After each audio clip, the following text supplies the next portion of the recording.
The surprising thing about the kingdom of God is that it is upside down. Let's go ahead and flip this camera around and dive right in.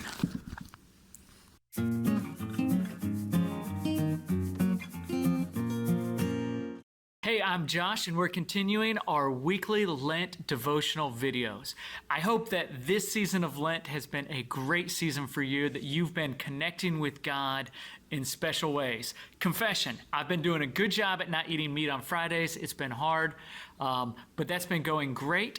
I've had a harder time with my nightly prayers of examine where I'm reflecting on the day. That's something I'm working on, and we're going to see if I can connect better with that during Lent. But right now we are looking at a devotional from the book of Matthew on Jesus' Sermon on the Mount and what it means for the kingdom of God to be just an upside down of what the world is usually like. So we're going to be in Matthew chapter 5, and this is the Sermon on the Mount. It's from 5 to 7, and we're going to be looking at a few things from here, pulling from a few other passages. So let's dive right in. Matthew chapter 5, we're looking at verses 3 and 4.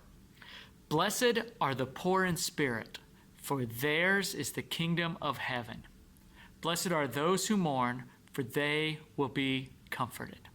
Jesus continues, and he's going to say more blessings, and just listen to what Jesus says is blessed, who Jesus says are blessed. He says, blessed are the meek. Blessed are those who hunger and thirst for righteousness. Blessed are the merciful. Blessed are the pure in heart. Blessed are the peacemakers. Blessed are those who are persecuted for God. Now, none of these are what we regularly expect when we talk about being blessed or happy. These are not what we set out to do with our lives. These aren't what we're shooting for. These are things that maybe could happen to us, and we hope we get through it. But Jesus is saying, blessed are people in these situations that we wouldn't consider ideal. You see, for Jesus, he's not seeing success and happiness the same way we are. We can take a look. We usually think happiness and being blessed would be the people who have the most money. But what does Jesus say about having money? In Matthew chapter 19, verse 24, Jesus says, again, I tell you, it is easier for a camel to go through the eye of a needle than for someone who is rich to enter the kingdom of God. We also think of being blessed as maybe being first, being most important. But what does Jesus say about that? In Matthew 20:16, Jesus says, so the last will be first, and the first will be last.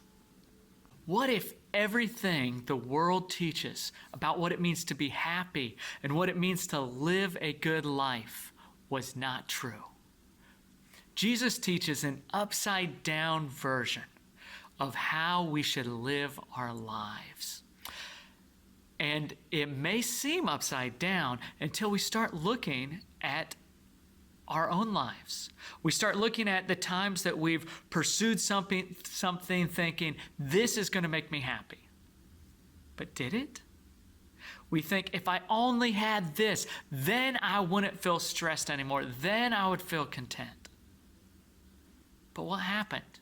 We got that, we achieved that, and now we have even more to be insecure about.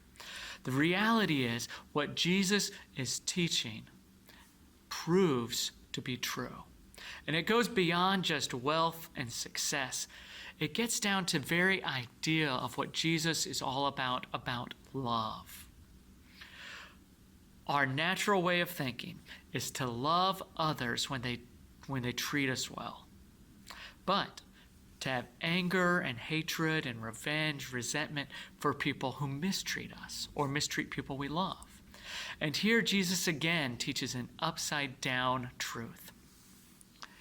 Jesus taught, you have heard that it was said, love your neighbor and hate your enemy. But I tell you, love your enemies and pray for those who persecute you.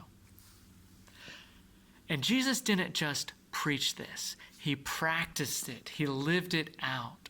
Jesus loved us, not because we loved him, but he loved us first, and he died for us on the cross.